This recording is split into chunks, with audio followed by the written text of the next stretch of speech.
Hi there. I just wanted to make a quick video to share with you my psychiatric diagnosis and the symptoms that I have experienced. And before I do that, I just want to make a disclaimer. I just want to say that if you think that you could fool a group of doctors into convincing them that you have some sort of mental disorder and that you don't have to work or that you can take advantage of our social system and get a free ride through life, that's just not going to happen, because these doctors are extremely smart. They're not stupid. Maybe some of them are corrupt, but definitely not going to happen here. The brain, they understand and study the brain. Some of them have a very intricate understanding of the brain. The brain is an extremely complex organism. We're talking about something that's extremely complex here. So if you understand the brain, you could, if you have a degree in electrical engineering, or you know something about how electronics work, you could easily make a computer and design one and map it if you understand the brain and how it works and how it functions and everything like that.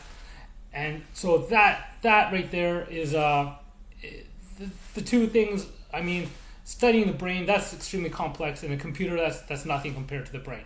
So I just wanted to put that out there. You're not going to fool these people. They're extremely smart cookies, psychiatrists.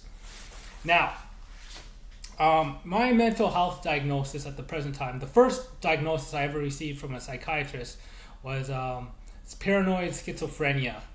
So I got this diagnosis from a doctor. It was when I was in Edmonton, Alberta, in Canada. And basically, I thought nothing of it. I went home, I tried to get off my meds, but that didn't go too well. I mean, I stopped them abruptly because they were making me tired and sleepy, and I didn't really like them very much. So I basically just stopped them abruptly. And then I called my doctor. I don't want to mention any names here. I called my doctor for advice and help for how to, I basically started taking them again. But then I began to figure out that I didn't go to the hospital or anything like that, but I began to wean myself off these medications slowly by the tapering method that I provided in one of my videos.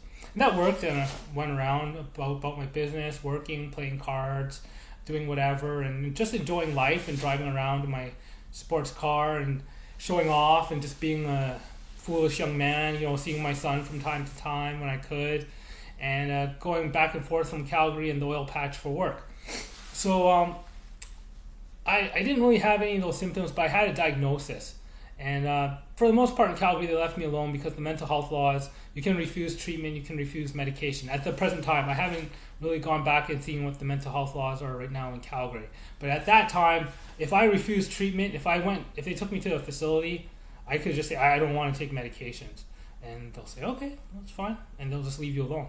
But that's just not the case here in British Columbia. That's the whole different ball game here. So when I came out here to British Columbia, I basically met with some doctors every now and then because they were aware that I had a mental health diagnosis. I went back to Calgary.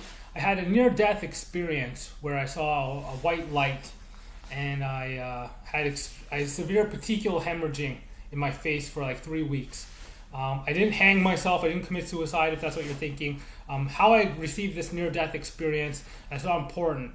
What is important, that I did get a near-death experience that resulted from a severe asphyxiation, and I saw a white light. And when I came through, that's all I saw. I saw a bunch of, you start seeing stars and dots, and then you just see like a white light starting to get bigger. And then I remember being on the floor and with my back up, looking at a fluorescent light. So, but that wasn't the light that I saw. It wasn't the fluorescent light. I saw it when I was laying with my face down on the floor.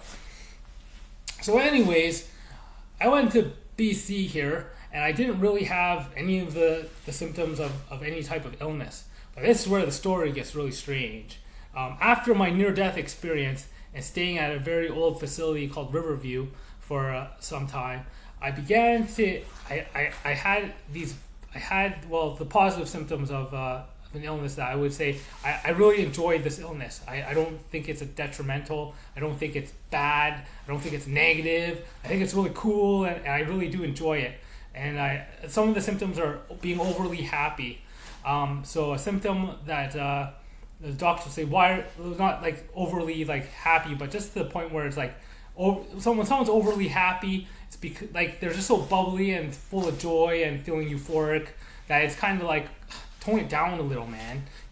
Like not like kind of like almost like annoying a person that's not in that same type of mindset or mood.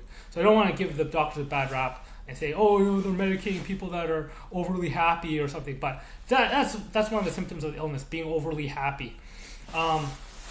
Another symptom of the illness is hypersexuality. So, you just get really a desire to have sex, and then you relieve yourself, and then like 2 minutes later you need to do it again, and then 2 minutes later you need to do it again. And this isn't through any type of drug or anything like that. That's just what my experience with my illness. So being hypersexual.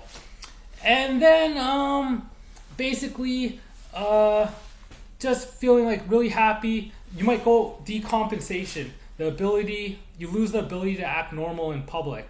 So what does that mean, acting normal? Well, things that you wouldn't normally do, like singing in public, dancing on the street. You just break out and dance and then start singing and stuff like that. But I did have a religious vision that occurred for 3 days. I didn't drink, I didn't sleep, I didn't eat anything. I just laid in my bed and had this vision.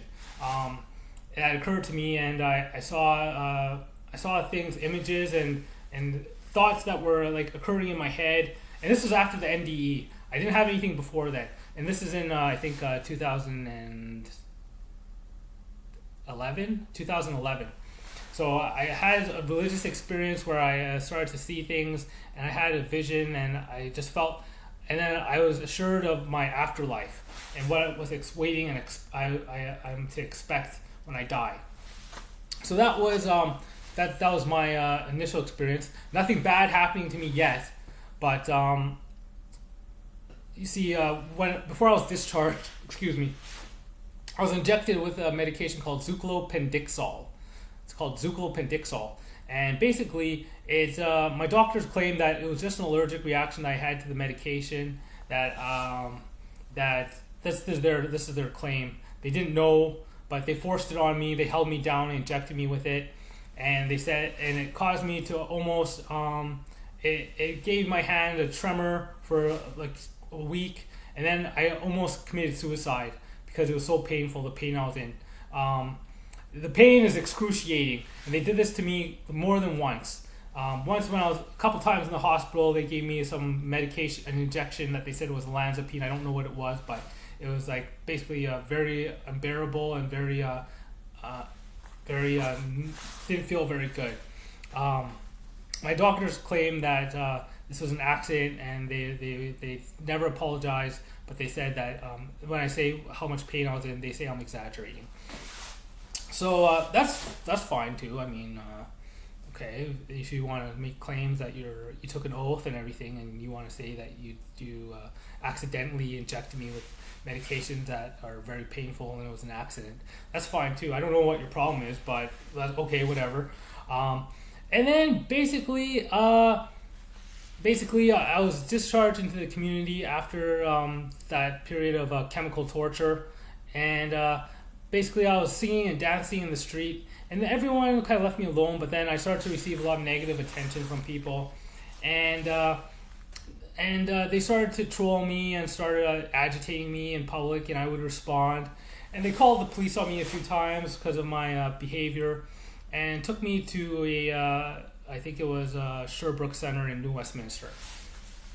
And that was where basically they just tried to administer some drugs for me, and I just didn't want to take them. I took them for a while, and I stopped, and I went back to doing whatever I was doing at my market research firm and working.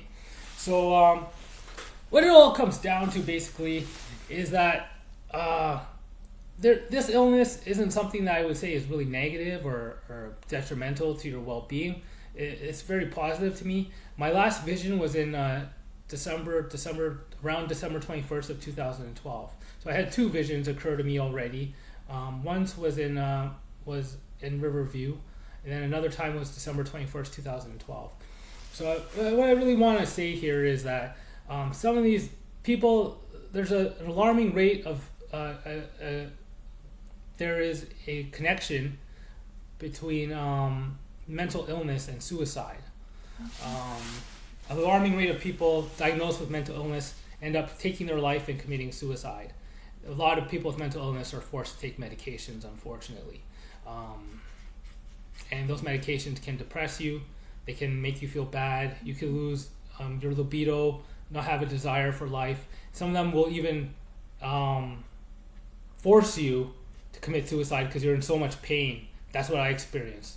So you're being diagnosed with an illness by the government, and then you're being forced to take a medication that can make you take your life and commit suicide. So if you have a friend, family member has a mental health diagnosis, and they're looking for help and support, and they're not finding anything, and they're forced to take medications, they may be committing suicide as a result of the medications that they're on. And that's just the sad fact of the mental of our mental health right now. So I just want to give you some hope and let you know that there's a way to and not all doctors are evil. Some doctors are really benevolent, really nice and kind, will try to help you, and then some doctors are just outright like there's something wrong with them, or like they're just very evil. So for two ends of the spectrum here, a doctor that tries to help people, tries to serve his community, and a doctor that doesn't necessarily care and just wants you to go and die and be someone else's problem. And that's basically my experience. There's a direct correlation here. What I'm trying to point out is that there's a direct correlation here between suicide and mental illness, and the suicide may be a result of medications that we're forcing on people in the community. And if they did this to a hardworking, honest individual like myself, they could be doing it to anyone. So I just want to get this out there, get it off my chest. I don't want it off my conscience. I just want to address these issues and just really let people know that we should come together as a community, try to help people, especially teachers and educators, because by the time someone hits the streets and they're sleeping on concrete and pavement, that's way too late. There's nothing we can really do about that once they're in that state. But as a teacher, as a young boy or child or a young girl in your classroom, if you really try to put the effort in to help and look at this person and say, if I fail this child, they could end up this way. And that really is everyone's responsibility to be a positive role model in the community and look at every child as potentially being, damned in that way, and how you could prevent that from happening. So, that's my mental health diagnosis, the symptoms that I experience.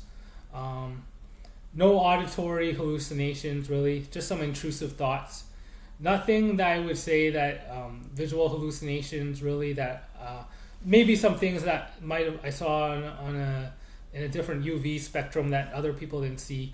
But I don't really hallucinate very often, just like when I'm laying in bed and I get visions. That happened only twice. So that's the basic. And other than that, I'm a normal person, just got 2 visions. But other than that, I'm an otherwise healthy, normal guy. Sometimes I get agitated in the community and I yell and scream and say things I don't mean, and people might know me from that. But that's a result of people just trolling me and agitating me, trying to get on my nerves and get me angry. But I was also at the time getting injected with drugs that were causing me extreme agitation and causing me to be angry really easily. So and like I said, I apologize for that behavior, but I can't really be that much responsible when I'm being injected with a drug that's causing agitation in my body. So just wanted to share with you my experience, and I wish you the best and have a good day. Bye.